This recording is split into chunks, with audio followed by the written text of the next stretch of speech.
Assalamualaikum warahmatullahi wabarakatuh. Perkenalkan, nama saya Ratu Tasya Zalfa Hamid dari kelas MPI 2A dengan NPM 25106311200029. Di sini saya akan menjawab soal UTS mata kuliah Sejarah Peradaban Islam. Jawaban nomor 1, Sufah di Masjid Nabawi bukan sekedar tempat menampung sahabat yang miskin atau ahlus sufah, melainkan institusi pendidikan formal pertama dalam Islam yang didirikan dan dikelola langsung oleh Rasulullah.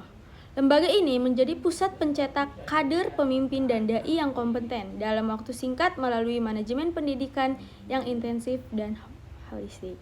Saya dapat sumbernya 3 ya, dan yang ketiga Jurnal Studi Islam telah sistem Dar al-Arkam dan Ahlus Sufah. Jawaban yang kedua keadilan, dan yang pertama keadilan dan kesetaraan. Dalam Piagam Madinah, Rasulullah menjamin bahwa setiap individu, baik muslim maupun non-muslim, memiliki hak hukum yang sama dan perlindungan yang setara.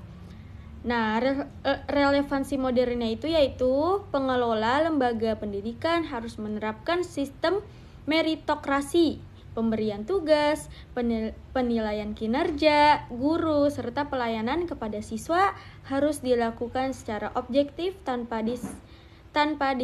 diskriminasi latar belakang sosial atau ekonomi. Yang kedua, transparansi dan akuntabilitas. Piagam ini merupakan dokumen tertulis yang jelas mengenai hak dan kewajiban setiap pihak. Semua poin disepakati secara terbuka sehingga tidak ada ruang untuk pengkhianatan tersembunyi.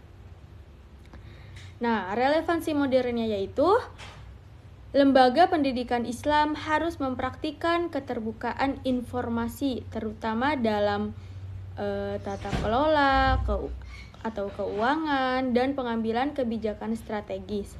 Hal ini penting untuk membangun kepercayaan dari orang tua dan masyarakat. Yang ketiga, musyawarah dan partisipasi. Penyusunan piagam melibatkan dialog antar kabilah dan pemuka agama. Ini menunjukkan bahwa keputusan besar diambil melalui konsensus, bukan pemaksaan. Relevansi modernnya yaitu pemimpin lembaga pendidikan atau kepala sekolah atau rektor harus mengedepankan manajemen partisipatif. Keputusan penting sebaiknya melibatkan guru, staf, dan komite sekolah agar muncul rasa memiliki. Selanjutnya jawaban yang nomor 3. Analisis kebijakan kodifikasi Al-Quran oleh Khalifah Utsman bin Affan merupakan salah satu langkah manajemen strategis paling krusial dalam sejarah Islam. Kebijakan ini diambil untuk mengatasi krisis identitas dan potensi perpecahan umat akibat keragaman bacaan. Nah, selanjutnya di sini di bawah ini ada analisis dari sudut pandang manajemen kebijakan. Yang pertama itu tantangan kebijakan. Khalifah Utsman menghadapi hambatan besar dalam proses pengambilan hingga implementasi keputusan ini. Yang pertama itu tantangan organisasional seperti standarisasi, logistik dan distribusi, manajemen aset, dan tantangan spiritual. Selanjutnya jawaban nomor 4. Evaluasi kepemimpinan Umar bin Khattab menunjukkan sebuah transformasi radikal dari sistem kesukuan yang bersifat informal dan berbasis loyalitas darah menuju sistem administrasi negara modern yang terstruktur. Sebagai seorang manajer puncak, Umar meletakkan fondasi formalisasi birokrasi melalui pembentukan departemen-departemen khusus atau diwan seperti Diwan Al-Jun untuk manajemen militer dan Diwan Al-Kharaj untuk pengelolaan pajak.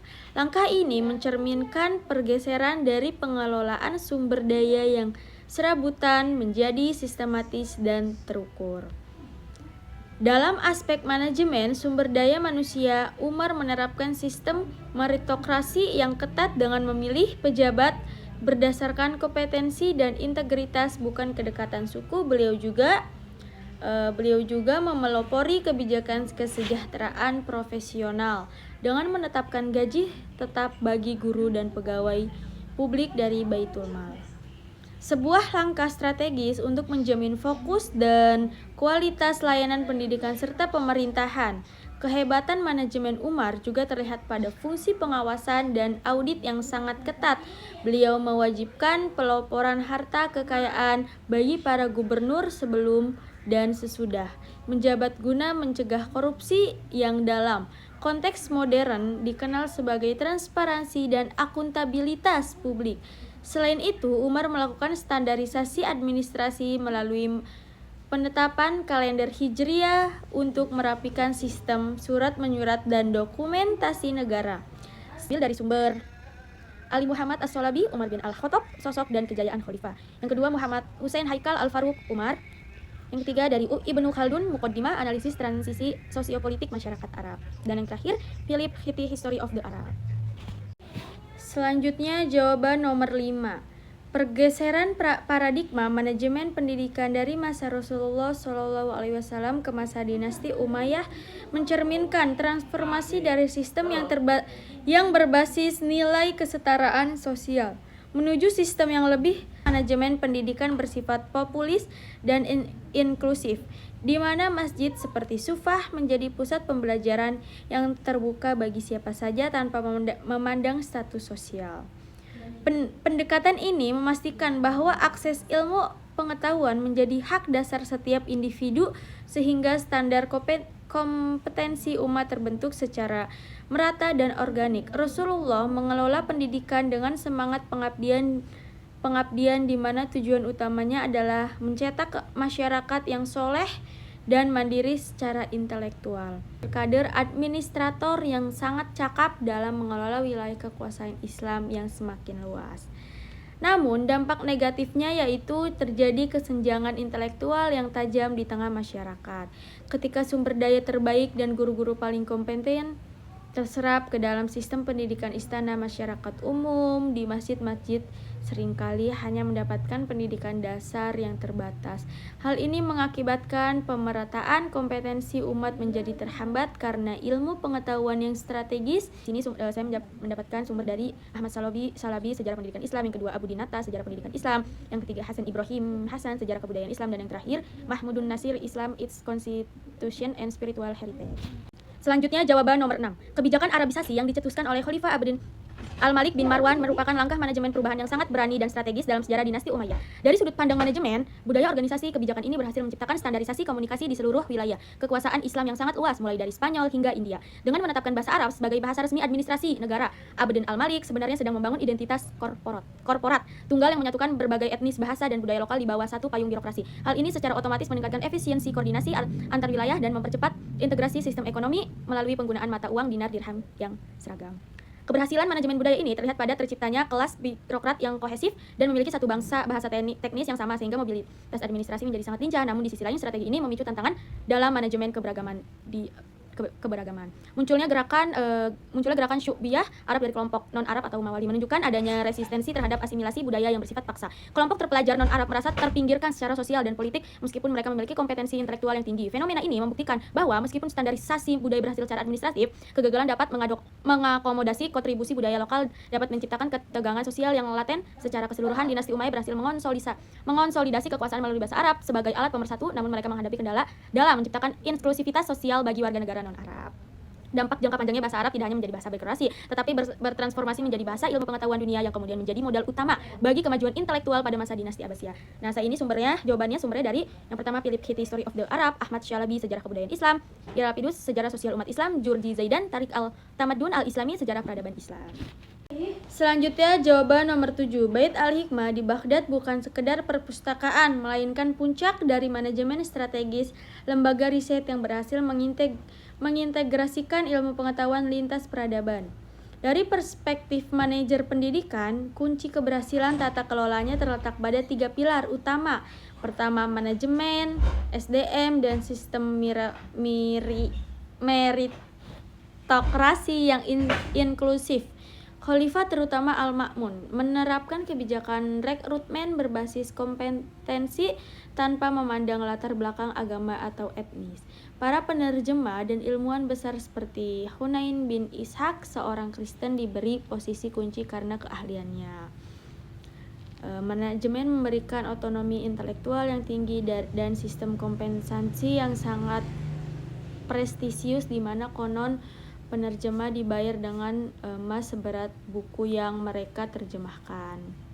Mereka juga menjalin kemitraan lintas budaya yang efektif, mengubah pengetahuan teoretis dari peradaban kuno menjadi sains praktis yang relevan dengan kebutuhan umat Islam saat itu seperti astronomi untuk navigasi dan kedokteran untuk kesehatan publik. Sinergi antara kebijakan politik yang mendukung kebebasan berpikir dan tata kelola organisasi yang profesional inilah yang menjadikan Bait al-Hikmah sebagai motor penggerak peradaban. Nah, Mehdi Nakosten, kontribusi Islam atas dunia intelektual barat. Selanjutnya jawaban nomor 8. Visi misi itu visi kepemimpinan Harun al-Rashid memberikan pelajaran berharga bagi calon kepala madrasah atau pengasuh pesantren dalam membangun budaya mutu yang berkelanjutan. Pelajaran manajemen strategis pertama adalah pentingnya investasi pada sumber daya manusia atau SDM berkualitas. Al-Rashid tidak hanya menghormati ulama dan ilmuwan secara simbolis, tetapi menempatkan mereka sebagai mitra strategis dalam pengambilan kebijakan. Di era modern, kepala madrasah harus mampu menarik talenta guru terbaik, memberikan kesejahteraan yang layak dan menciptakan ruang bagi guru untuk terus berinovasi sehingga madrasah bukan sekedar tempat mengajar tetapi pusat pengembangan intelektual. Dan yang kedua adalah fasilitas infrastruktur berbasis literasi dan riset. Kejayaan literasi Mas Al-Rashid didorong oleh penyediaan akses buku dan perpustakaan yang masif. Calon pemimpin lembaga pendidikan Islam saat ini harus memprioritaskan modernisasi perpustakaan, penyediaan sumber belajar digital, dan penggalakan budaya membaca serta menulis di lingkungan sekolah. Visi ini harus diterjemahkan ke dalam rencana strategis yang konkret di mana anggaran pendidikan dialokasikan secara signifikan untuk memperkaya khazanah keilmuan, bukan sekadar urusan administratif rutin. Ketiga, Al-Rashid menerapkan kepemimpinan yang inklusif dan kosmopolit. Beliau membuka pintu bagi ilmu pengetahuan dari berbagai peradaban untuk diadaptasi dalam nilai-nilai Islam. Pelajaran manajemennya adalah bahwa madrasah atau pesantren masa kini tidak boleh eksklusif atau menutup diri dari kemajuan zaman. Pemimpin harus memiliki visi berpikir global, bertindak lokal, yakni tetap memegang teguh akidah dan akhlak mulia, namun sangat adaptif terhadap perkembangan sains, teknologi, dan metode pembelajaran modern demi mencetak lulusan yang kompetitif dan kancah internasional. Nah, jawaban ini saya ambil dari sumber. Yang pertama, saya ambil dari sumber Abudin Nafta, Manajemen Pendidikan, Mengatasi Kelemahan Pendidikan Islam di Indonesia. Yang kedua, Ali Muhammad As-Salabi, Ad-Daulah Al-Abbasiyah. Yang ketiga, Imam As-Suyuti, Tarik Al-Khulafa, Sejarah Para Khalifah. Dan yang terakhir, Sami bin Abdullah Al-Makhlud, Atlas Sejarah Abbasiyah. Wassalamualaikum warahmatullahi wabarakatuh.